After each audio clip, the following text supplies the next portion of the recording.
Hello student, आज हम math के न्यू लेसन के बारे में बात करेंगे जिसका नाम है इंग्लिश में पार्टनरशिप और हिंदी में बोलते हैं साझेदारी। तो साझेदारी जो किया जाता है, जैसे कोई व्यापार करना चाहता है उसमें दो लोग शामिल होते हैं तो उसको हम बोलते हैं साझेदारी। यहाँ पे हमें एक टॉपिक याद करना है, इन्वेस्टमेंट बराबर होता है धन गुणे समय। अगर कोई पैसा खर्चा कर रहा है तो उसका धन और टाइम बहुत ज़रूरी है जानना, कितना टाइम दे रहा है और कितना धन खर्च कर रहा है। इसमें दो रूल हैं। रूल नंबर 1 है, अगर सारे पार्टनर का टाइम सेम है तो टाइम को कैलकुलेशन में मत लाओ। दूसरा चीज़ दिया है इसमें, निवेश का अनुपात बराबर लाभ का अनुपात। जैसे कोई सवाल है, इसमें दिया है 1:2 का अनुपात, निवेश का अनुपात दिया है 1:2, तो लाभांश का अनुपात भी 1:2 हो जाएगा। अगर दिया है निवेश का अनुपात 1:2:3 तो लाभांश का भी अनुपात 1:2:3 हो जाएगा। इसी तरह मान लीजिए कोई व्यक्ति है 12,000 रुपये 4 महीने के लिए लगा रहा है और दूसरा कोई व्यक्ति है 6,000 रुपये 3 महीने के लिए लगा रहा है, तो इसका क्या होगा, अनुपात क्या होगा? तो 0 से 0 कैंसिल, 6 दूनी 12, 2 चौको 8, 8/3, मतलब जो अनुपात आ जाएगा 8:3। इस तरह से क्वेश्चन सॉल्व होते हैं। या कोई व्यक्ति 12,000 रुपये लगा रहा है 3 महीने के लिए और दूसरा भी व्यक्ति 6,000 रुपये लगा रहा है 3 महीने के लिए। तो मैंने बताया था 3 से 3 कैंसिल, 0 से 0 कैंसिल, 6 दूनी 12, 2:1।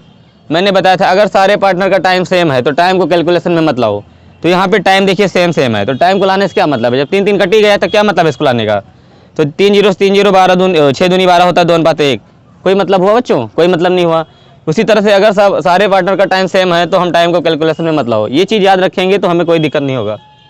जैसा कि हम क्वेश्चन नंबर 1 देखते हैं। हमारा क्वेश्चन नंबर 1 है, ए तथा बी ने एक व्यापार में क्रमशः 20,000 रुपये तथा 10,000 रुपये लगाए। यदि वर्ष के अंत में 3,000 रुपये का लाभ हुआ हो तो ए का लाभांश क्या होगा? बच्चों ध्यान से दीजिए, ए है यहाँ पे और बी है। ए ने जो लगाया है 20,000 रुपये लगाया है। कितना लगाए हैं? 20,000 रुपये। और बी ने लगाया है 10,000 रुपये। कितना लगाए हैं? 10,000 रुपये। यदि वर्ष के अंत में 3,000 रुपये का लाभ हुआ हो तो ए का लाभांश क्या होगा? तो ध्यान दीजिए, पहले इसका हमें रेशियो निकालना होगा। क्या निकालना होगा? लाभांश का अनुपात। 4 0 से 4 0 कैंसिल, तो अनुपात जो निकल आएगा हमारा 2:1 का। और वर्ष के अंत में कितने का लाभ हो रहा है? 3,000 का। 3,000 का लाभ हो रहा है बच्चों। और किसका पूछा है? ए का। तो 2 और 1 कितना होता है? 2 और 1 होता है 3। और ये ए है और ये बी है। ए का पूछा है, ए कितना है? तो यहाँ पे गुणे लगाएंगे और 3 से काटेंगे, 3 × 9 3। 1,000 का गुणा होगा 2 में तो आ जाएगा हमारा 2,000 रुपये आंसर। इसी तरह क्वेश्चन नंबर हमारा 2 है, ए तथा बी की पूंजी का अनुपात 20,000:x है। यदि लाभ का अनुपात 1/4:1/5 हो तो x का मान क्या होगा? तो x का मान क्या होगा? तो इस क्वेश्चन देखिए ध्यान से, जो इसका अनुपात है 1/4 1/5 का, 4 और 5 का एलसीएम कितना आता है पता है आपको? 20 आता है। तो 20 का गुणा इसमें करा देंगे और 20 का गुणा इसमें करा देंगे, 5 चौक 20 और 4 पंचे 20 हो जाएगा। तो जो ए और बी का अनुपात है 5 और 4 का आ जाएगा। कितने का आ जाएगा बच्चों? 5 और 4 का। और ए जो है कितना लगा रहा है व्यापार में? 20,000 रुपये लगा रहा है। तो 20,000:x, इनका गुणा इनसे, इनका गुणा इनसे हो जाएगा। तो 5x बराबर हो जाएगा 4 दूनी 8 हो जाएगा 80,000। कितना हो जाएगा बच्चों? अब 5 से इसको हम काट देंगे, 5 × 9 5 होता है और 5 × 36। यक्स का जो मान आ जाएगा बच्चों 16,000 आ जाएगा। 16,000 रुपये जो है यक्स का मान होगा। इसी तरह से हम हर क्वेश्चन को सॉल्व करेंगे। क्वेश्चन नंबर हम 3 देखते हैं। यहाँ पे ए, बी और सी मिलकर एक व्यापार आरंभ करते हैं। यदि उनकी पूंजी का अनुपात 5:10/3:2 है। यदि कुल पूंजी 6,20,000 रुपये लगी हो तो बी की पूंजी क्या होगी? ध्यान दीजिए, यहाँ पे ए और बी का जो रेशियो है 5:10/3:2/1, इसको 1 मान लेते हैं। क्या मान लेते हैं बच्चों? 1 मान लेते हैं। और इसका 1 3 1 का जो एलसीएम आएगा 3 आएगा। सब में 3 से गुणा करवा देते हैं। इसमें भी 3 से हम करवा देंगे, गुणा करवा देंगे। और इसमें भी 3 से गुणा करवा देंगे। 3 से 3 ये वाला कैंसिल हो जाएगा, 5 × 3 = 15 और ये 10 बचेगा और 2/3 6 बचेगा। कितना बचेगा? 2/3 6। ये ए का रेशियो हो जाएगा, ये बी का रेशियो हो जाएगा, ये सी का हो जाएगा। और इन तीनों का योग कितना होगा? 15, 10, 25, 6, 31। ये रेशियो होगा इनका, मतलब योग जो होगा। वर्ष के अंत में कितनी पूंजी लग रही है? 6,20,000 लग रही है। 31 से हम भाग दे देंगे। और किसका पूछा है? बी का। तो बी वाला कितना दिया है बच्चों? 10 दिया है। 10 से हम गुणा कर देंगे और 31 दूनी 62 होता है। जब इसमें गुणा होगा तो हो जाएगा ये 20,000 गुणे 10 बराबर हो जाएगा ये 10 से जब इसमें गुणा होगा तो हो जाएगा 1, 2, 3, 4, 1, 5। इकाई, दहाई, सैकड़ा, हजार, 10,000, लाख। कितना आ जाएगा? 2 लाख। कितना आ जाएगा आंसर बच्चों? 2 लाख हमारा आंसर आ जाएगा। फिर से देख लीजिए एक बार। 3 से 3 यहाँ पे कैंसिल हो गया, 3, 25, 15 और ये 10 हो जाएगा, 2/3 6। इनका जो रेशियो आएगा 15, 10, 6 का आएगा। 15, 10, 25, 6, 31 हो गया। पूंजी जो लग रही है 6,20,000 लग रही है, 6,20,000। तो इसको हम काटेंगे, 31 दूनी 62 2 बार जाएगा तो आएगा 20,000 में जब 10 का गुणा करेंगे तो 2 लाख हमारा आंसर आ जाएगा। इसी तरह हम क्वेश्चन नंबर 4 को देखते हैं। ए, बी और सी ने क्रमशः 16,000 रुपये, 18,000 रुपये और 23,000 रुपये लगाकर एक व्यापार आरंभ करते हैं। क्या करते हैं? एक व्यापार आरंभ करते हैं। यदि कुल लाभ 5130 रुपया हो, मतलब 5,130 रुपया, तो सी का बी से अधिक लाभांश कितना होगा? मतलब सी का बी से अंतर पूछ रहा है, लाभांश कितना हो, कितना अंतर। तो ध्यान दीजिए बच्चों, ए, बी, सी। ए का है 16,000 और बी का है 18,000 और सी का है 23,000। 30 कैंसिल हो गया। तो इनका जो रेशियो आया है 16 का आया है, 18 का आया है और 23 का आया है। ये ए है, ये बी है, ये सी। और कुल लाभ इनका कितना है बच्चों? कुल लाभ जो दिया है इनका 5130 है। और इसमें निकालना है सी का बी से अधिक लाभांश कितना होगा। तो इनका अंतर कितना है बच्चों? सी और बी का टोटल अंतर कितना आ रहा है? इनका जो अंतर आ रहा है 16, 4, 20, 4, 3, 7। 7 का अंतर आ रहा है इनका, तो 7 से हम गुणा करा देंगे यहाँ पे और इन तीनों को जोड़ेंगे, हमारा कितना आ जाएगा आंसर?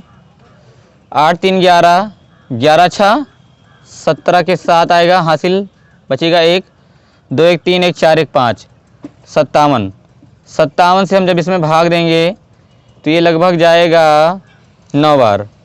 तो 90 का गुणा 7 में होगा तो 7, 9 कितना आ जाएगा? 63 हो जाइए। 9 से 63 के, हाँ 90, 7, 9 कितना आ जाएगा? 63। ये हमारा 630 हमारा आंसर होगा। लेकिन एक बार फिर से देख लीजिए, इनका जो अनुपात है कितने का आ रहा है? 16 और 13 का। क्या पूछ रहा है इसमें? सी का बी से लाभांश क्या होगा? गलत हो रहा है, सॉरी। सी का बी से लाभांश कितना हो, ये गलत हो गया है। सी का जो बी से अंतर निकलेगा बच्चों, ये 5 का अंतर निकलेगा। हम 5 से यहाँ पे गुणा करेंगे, कितने का? 5 से। तो 5, 9 हो जाएगा 45, 450 हमारा होगा राइट आंसर। फिर से एक बार समझ लीजिए बच्चों, इनका जो ए ने 16,000 रुपये लगाया था, बी ने 18,000 और सी ने 23,000। 0 से 0 कैंसिल हो गया। इनका जो ए, बी और सी का जो रेशियो आया था 16:18:23 है। इनका जो योग होगा 57। लेकिन क्वेश्चन में पूछा है कि सी का बी से अधिक लाभांश कितना होगा। मतलब सी और बी का अंतर कितना आएगा बच्चों? 5 का अंतर आ रहा। 5 से इसमें 5130 में क्या किया जाएगा? गुणा, और 57 से भाग किया जाएगा, 9 बार जाएगा। 90 का गुणा 5 में 450। यही हमारा आंसर होगा। क्वेश्चन नंबर हम 5 देखते हैं बच्चों।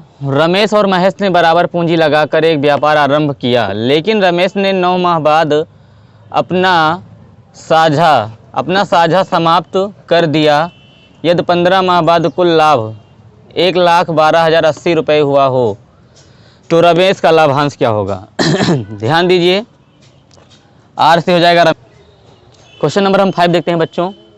रमेश और महेश ने बराबर पूंजी लगाकर एक व्यापार आरंभ किया, लेकिन रमेश ने 9 माह बाद अपना साझा समाप्त कर दिया। अपना साझा जो है समाप्त कर दिया। यदि 15 माह बाद कुल लाभ 11,280 रुपये हुआ हो तो रमेश का लाभांश क्या होगा? तो ध्यान दीजिए, यहाँ पे जो रमेश का लाभांश होगा, रमेश और महेश हैं, लेकिन रमेश ने 9 माह बाद, 9 महीने बाद, और 15 माह बाद कौन आ रहा है? कौन आ रहा है? महेश आ रहा है। तो इनका जो रेशियो आएगा बच्चों 3 त्रिक का 9 और 3 पचे 15, जो रेशियो आ जाएगा राम और महेश का 3:5 का आएगा। और 15 माह बाद कुल लाभ कितना हुआ है? 11,280 रुपये का। इनका योग कितना होगा? 5 3 8 होगा। किसका पूछा है बच्चों? रमेश का लाभांश क्या होगा? तो रमेश कितना है? रमेश 3 है, 3 से यहाँ पे गुणा कर दीजिए। तो 8 से काटेंगे, 8 एक अन्नम 8, 8 3 11, 8 चौक 32 हो जाएगा, और 8 एक अन्नम 8।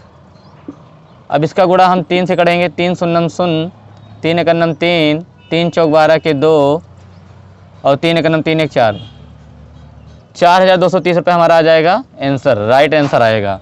इसी तरह हम क्वेश्चन नंबर 6 देखते हैं। विकास ने 84,000 रुपये लगाकर एक व्यापार प्रारंभ किया। कुछ माह बाद सचिन भी 1,12,000 रुपये लगाकर व्यापार में शामिल हो गया। यदि लाभ का अनुपात 3:2 हो तो सचिन की पूंजी कितने माह तक व्यापार में लगी रही? तो ध्यान दीजिए, बी से विकास होता है, एस से सचिन होता है। इनका जो अनुपात दिया है, कितना दिया है, जो लगाए हैं, इन्वेस्ट कितना किया है? 84,000 रुपया।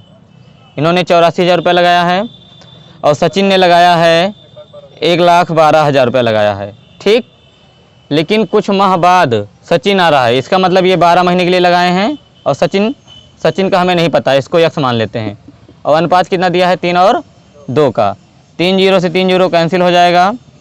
अब इसको हम काटेंगे, 7 से काटते हैं, 7 एक अन्नम 7, 4 इसमें जाएगा, 7 छंग 42 हो जाएगा, और 7 एक अन्नम 7, 7 दूनी 14, फिर कटेगा 4 चौक 16, और 4 3 12 हो जाएगा। मतलब कि विकास और सचिन का जो अनुपात आएगा 12 3 36 हो जाएगा, और 4 x हो जाएगा, बराबर 3/2।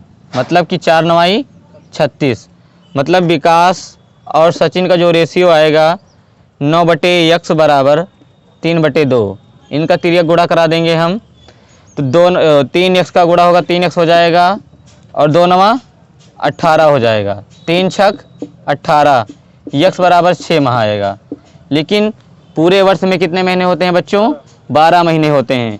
तो 12 में से अगर हम 6 घटा देंगे तो हमारा 6 महीने आएगा। यही हमारा होगा आंसर। कितना आएगा? 6 महीने। इसी तरह बच्चों हम क्वेश्चन नंबर 7 देखते हैं। ए तथा बी ने एक चारागाह 2,000 रुपये में किराए पर लिया। ए की 300 गायें 4 माह तक तथा बी की 400 गायें 4 माह तक चरती रही। किराए की बंटवारे का अनुपात क्या होगा?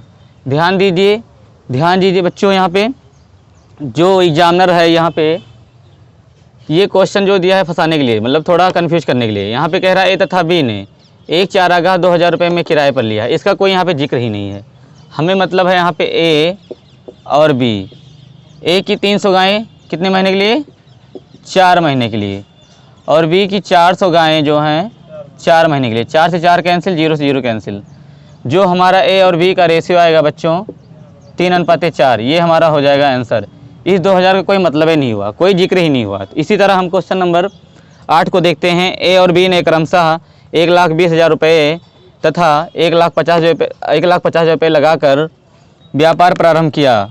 यदि बी को 1,450 रुपये लाभ में अधिक मिले तो कुल लाभ क्या होगा? मतलब बी को 1,450 रुपये जो हैं अधिक मिल रहे हैं। तो यहाँ पे भी हम ए और बी का क्या निकालेंगे? रेशियो निकालेंगे। पहली बात कितना दिया है? 1,20,000, और इसका दिया है 1,50,000। 3 0 3 0 कैंसिल हो जाएगा, 1 0 से 1 0 कैंसिल, तो कटेगा ये 3 चौक 12, 3 पचे 15। जो इनका रेशियो आएगा कितने का आएगा? ए और बी का 4 और 5 का रेशियो आएगा बच्चों। लेकिन यहाँ पे बी को कितना रुपये अधिक मिल रहा है? 1,450 रुपये मिल रहा है। हमें निकालना है कुल लाभ। तो ध्यान दीजिए बच्चों, ए और बी का रेशियो कितने का है? 1 का है। तो 1 से हम क्या करेंगे? भाग करेंगे। और इनका योग क्या होगा? 5 4 9, क्योंकि यहाँ पे हमें कुल लाभ निकालना है। क्या निकालना है? कुल लाभ निकालना है। तो 9 का गुणा होगा इसमें, तो 9 0 0 9 पचे 45 के 5 4 आया हासिल, और 9 चौक 36 4 40 हासिल आया 4, 9 1 9 4 13। कितना आ जाएगा? 13,050 रुपये। तो इस तरह से इस क्वेश्चन को हम सॉल्व करते हैं। कठिन नहीं है, बस एग्जामिनर जो है थोड़ा कन्फ्यूज करने के लिए उल्टा सीधा दे देता है। तो इसी पर हम अपने बाड़ी को विराम देते हैं। जय हिंद, जय भारत।